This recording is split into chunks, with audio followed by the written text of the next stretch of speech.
Mysteries await just a page away. Ready to dive in? Welcome to The Book Reader, where stories unfold one enchanting page at a time. Subscribe now and unlock the magic. Of The Girl Who Played with Fire by Stieg Larsson. Prologue. She lay on her back, fastened by leather straps to a narrow bed with a steel frame. The harness was tight across her rib cage. Her hands were manacled to the sides of the bed. She had long since given up trying to free herself. She was awake, but her eyes were closed. If she opened her eyes, she would find herself in darkness. The only light was a faint strip that seeped in above the door. She had a bad taste in her mouth and longed to be able to brush her teeth. She was listening for the sound of footsteps, which would mean he was coming. She had no idea how late at night it was, but she sensed that it was getting too late for him to visit her. A sudden vibration in the bed made her open her eyes. It was as if a machine of some sort had started up somewhere in the building. After a few seconds, she was no longer sure whether she was imagining it. She marked off another day in her head. It was the 43rd day of her imprisonment. Her nose itched and she turned her head so that she could rub it against the pillow. She was sweating. It was airless and hot in the room. She had on a simple nightdress that was bunching up beneath her.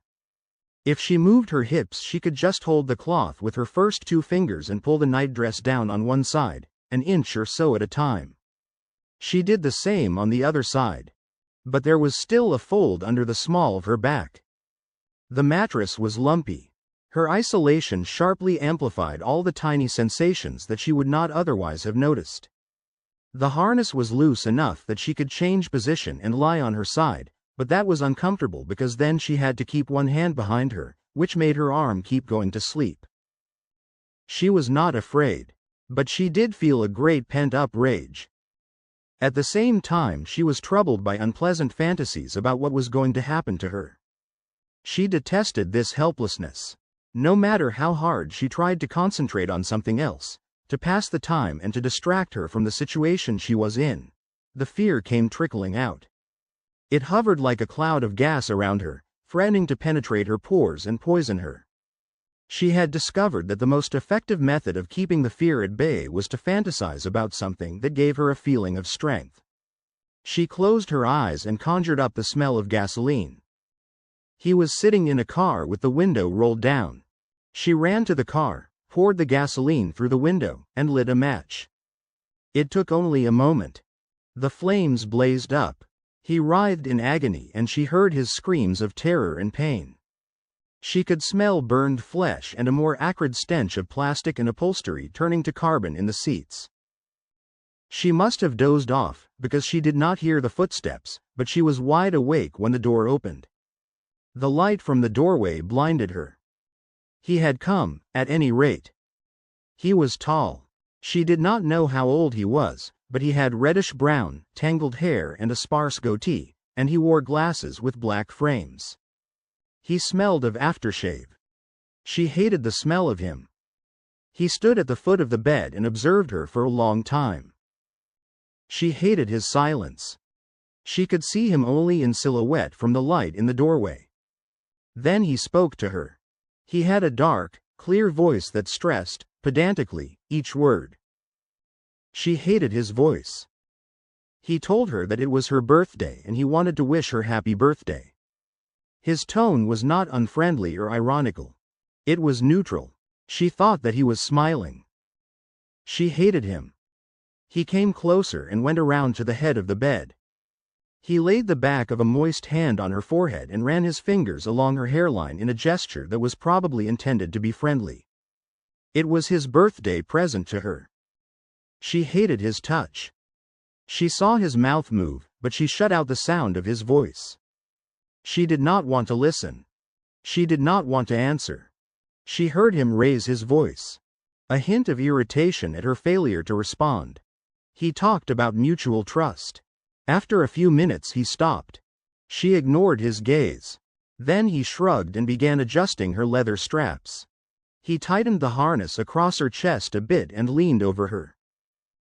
She twisted suddenly to the left, away from him, as abruptly as she could and as far as the straps would allow.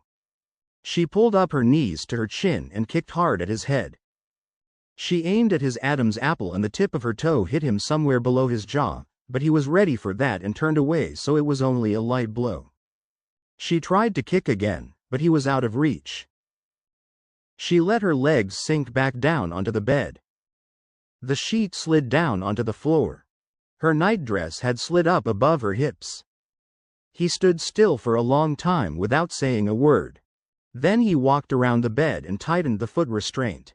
She tried to pull her legs up, but he grabbed hold of one ankle, forced her knee down with his other hand, and fastened her foot with a leather strap. He went around the bed and tied down her other foot. Now she was utterly helpless. He picked up the sheet from the floor and covered her. He watched her in silence for 2 minutes.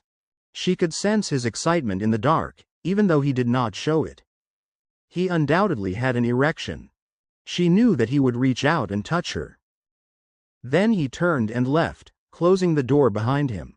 She heard him bolt it, which was totally unnecessary because she had no way of getting free from the bed. She lay for several minutes looking at the narrow strip of light over the door.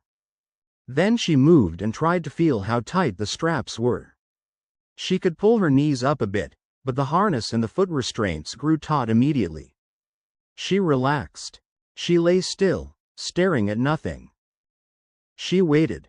She thought about a gasoline can and a match. She saw him drenched with gasoline.